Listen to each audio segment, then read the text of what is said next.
Class is now in session. I'm Professor Hockey, and today I'll be giving an update on how the Sharks AHL team is performing thus far this season. So for those of you who don't know, the Sharks AHL team is the San Jose Barracuda. They play in the same arena as the Sharks, obviously at different times.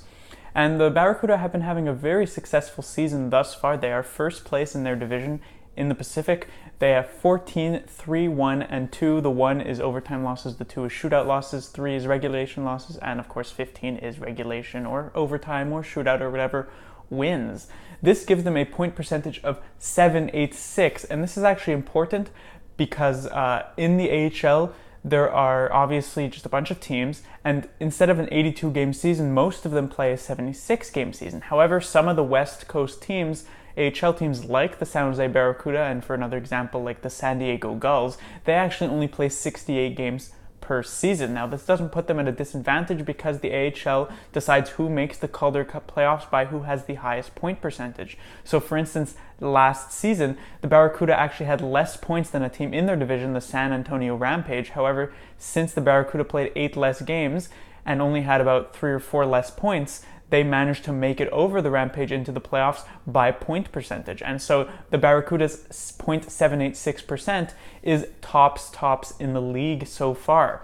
Also, the Barracuda, an interesting stat, have only 46 goals against during their 21 games thus far into this season. That is an insanely low amount. This is actually at least 10 lower than any of the teams closest to them. And even though they play a few less games, the closest team who actually plays the full 76-game season, if I'm not mistaken, has 66. So 20 less the Barracuda have.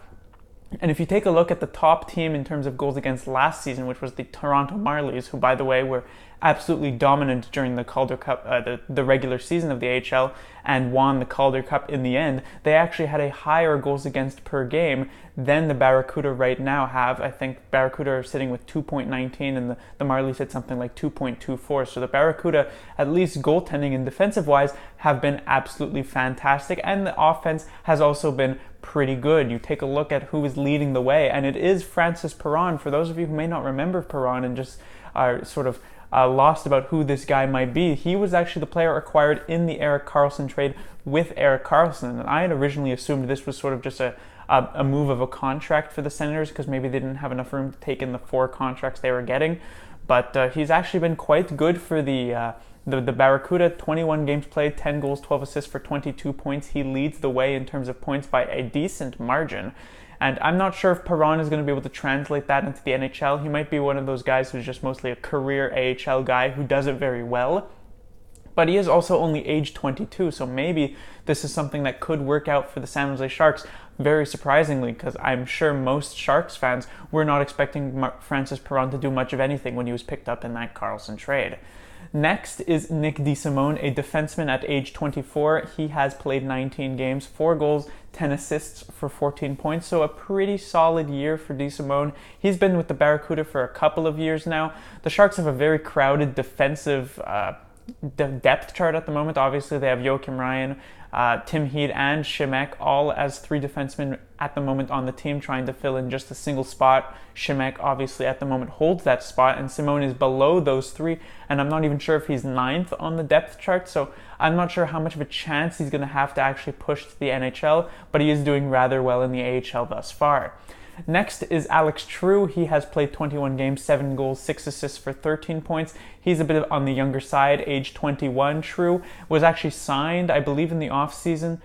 His ELC, he had been, I believe, drafted by the Sharks, or maybe he was signed, he was undrafted or something, but he's been pretty good for the Barracuda.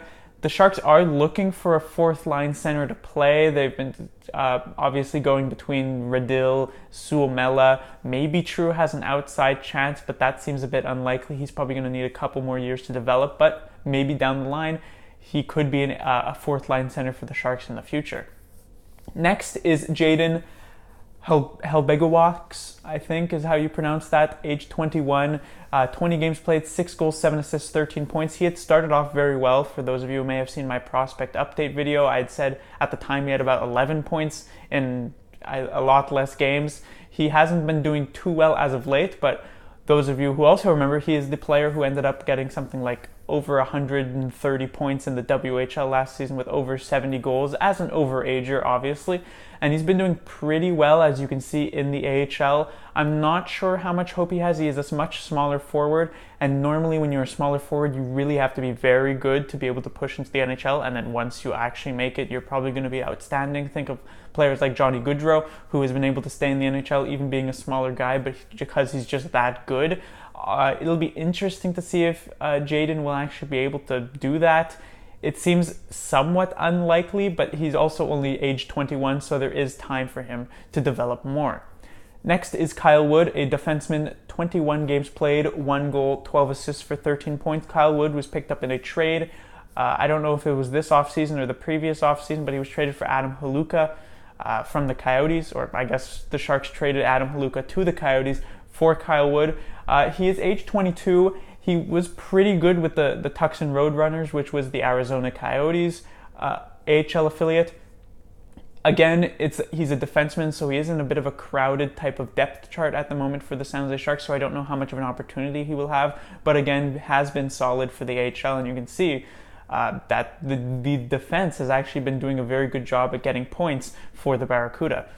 Next is Dylan Gambrell, a player we have seen with the Sharks this season. He's 22 years old, a centerman, as he was trying to try out for that fourth line center spot. He's been very good with the Barracuda when he has been there. 14 games played, 4 goals, 8 assists for 12 points. Gambrell, I said down the line that maybe True could be the fourth line center of the future. It's probably more likely Dylan Gambrell gets that spot. He is a year older, but that would also work to his advantage to be just that much closer to being fully developed or close to fully developed. And while I don't think Gambrell will get another opportunity this season, especially with how Radil's doing and then Suomela's still hanging around, it's possible that Gambrell could get something going for him next season with the Sharks after another training camp and preseason. Finally, Jeremy Roy, another defenseman, age 21. He's got 19 games played, 2 goals, 10 assists for 12 points. Roy, a player who I had also mentioned previously, he was drafted in 2015. The Sharks traded up to draft him 31st, right at the start of the second round. A lot of people thought Roy was going to be someone going in the first round, but he has dealt with a lot of injuries during his short career. He has been mostly healthy this season, and this is really the first season that he can actually start getting his development going. So it has obviously slowed down because of those injuries, but we'll see what Roy turns out and if he can live up to the hype that they had for him back when they drafted him in 2015. Moving on to maybe the highlight of the Barracuda is the goaltending. As I said, their goals against has been fantastic this season, and I'm sure the defense is doing well, but the goaltending has been doing spectacular, and it starts with Josef Koronar. He's age 20, so rather young. He's played 11 games, which is just over half, as the Sharks have, the Barracuda have 21 games played thus far. He has 9 wins with a 1.99 GAA as well as a .930 save percentage. So Koronar has been absolutely fantastic, and he's a goaltender that the Sharks can look at the moment. I mean, Jones is, I think, 28 years old. I think Arundel is around that age as well. So it's not like those two are going to be disappearing anytime soon, but maybe Koronar could be something moving up in the Sharks system, and he could maybe do something down the line in 3-4 years. Next is Bibeau. I don't have as much hope about Bibeau, not because he's necessarily worse. He's just age 24, and so he doesn't have as much time as Koronar does. 10 games played, he's got 6 wins, 2.16 GA and a .927 save percentage, so still very, very good stats for Antoine Bibeau. And as I said, he's probably not going to be able to push to the Sharks. I could see Bibeau being more of a career AHL goaltender who could maybe get some backup time if someone else's backup in the league gets injured. But I would say most of the hype goes on to Koronar as being, possibly a good goaltending prospect for the Sharks in the future. But that will do it for this update for the Barracuda. They are having a very good season, and maybe they can even make a run at the Calder Cup playoffs as long as the goaltending and the defense that has been so good this season can hold up. Class dismissed.